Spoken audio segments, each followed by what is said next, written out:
Well, again, Ewan, who's met him, I haven't met him, said he felt he was quite media shy.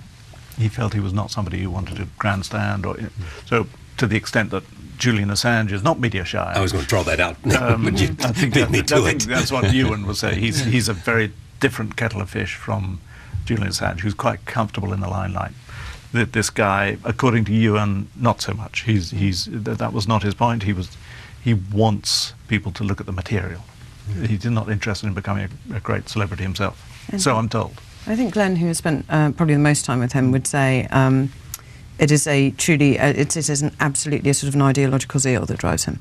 Ideological zeal. Not against government, but against the idea of overwhelming capacity to spy on your own citizens. Right, I think the first time Glenn described him to me, he said, he is somebody, he's one of those guys who in high school, you know, could write amazing code. He's one of those guys who just always always got the web, whether scholastic smart or whatever, but always got the web, always got the internet, and felt that the sort of principles of the internet, the reason why it's there, the things that the internet, that Tim Berners-Lee built this thing for, were being undermined, were being misused, were being, you know, used against the sort of freedom of information and communication and the freedom of expression and exchange of ideas that it was designed for, which I think Tim Berners-Lee said the other day.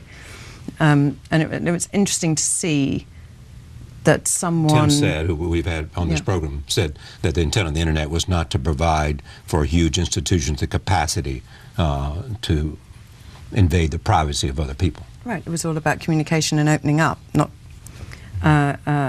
watching. It's fascinating for me how this has brought in so many different ideas, which is good, how many different ideas of society. And security is obviously incredibly important, but it's not the only thing that matters in society. And so it's right that the people who are there to keep us safe have a very powerful voice in this.